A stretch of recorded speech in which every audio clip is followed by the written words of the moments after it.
ఏపీలో ఎన్నికలు సమీపిస్తున్నాయి. నేతలు భవిష్యత్తును వెతుక్కుంటూ పార్టీలో చేరుతున్నారు. ముఖ్యంగా వైసీపీ నుంచి వలసలు ప్రారంభం కావటం ఆ పార్టీకి ఆందోళనకు గురి చేస్తుంది. జగన్ రాష్ట్ర వ్యాప్తంగా అభ్యర్థులను మార్చుతుండటంతో అసంతృప్త నాయకుల విపక్షాల వైపు అడుగులు వేస్తున్నారు. ఇప్పటికే తెలుగుదేశం పార్టీతో జనసేన పొత్తు పెట్టుకుంది. దీంతో అధికార పక్షం మొండి చేయి చూపడంతో చాలా మంది నేతలు ఆ రెండు పార్టీలో చేరేందుకు ప్రయత్నాలు ప్రారంభించారు. ఇప్పటికే కొందరు చేరిపోయారు కూడా. టికెట్ల హామీ లభించడమే తరువాయి నేతలంతా నచ్చిన పార్టీలో చేరుతున్నారు. జనసేనలో చేరేందుకు ఇద్దరు మాజీ మంత్రులతో పాటు ఓ సిట్టింగ్ ఎంపీ ముహూర్తాలు ఫిక్స్ చేసుకున్నారు.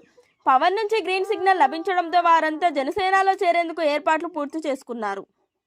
గూడూరు వైసీపీ ఎమ్మెల్యే వరప్రసాద్ సైతం జనసేనలో చేరేందుకు మొగ్గు చూపుతున్నట్లు సమాచారం.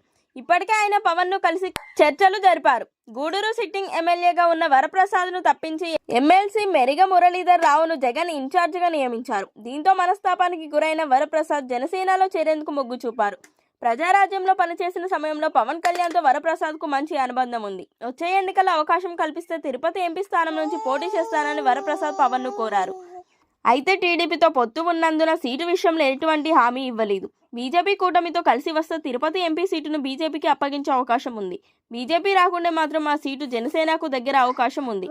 అదే జరిగితే వరప్రసాద్కు లైన్ క్లియర్ కానుంది. అయితే ఇంతలో వరప్రసాద్ సైతం జనసేనలో చేరుతారని ప్రచారం జరుగుతుంది. మొత్తానికైతే పలువురు తాజా మాజీలు సైతం జనసేనలో క్యూ కడుతుండటం ప్రాధాన్యత సంతరించుకుంది.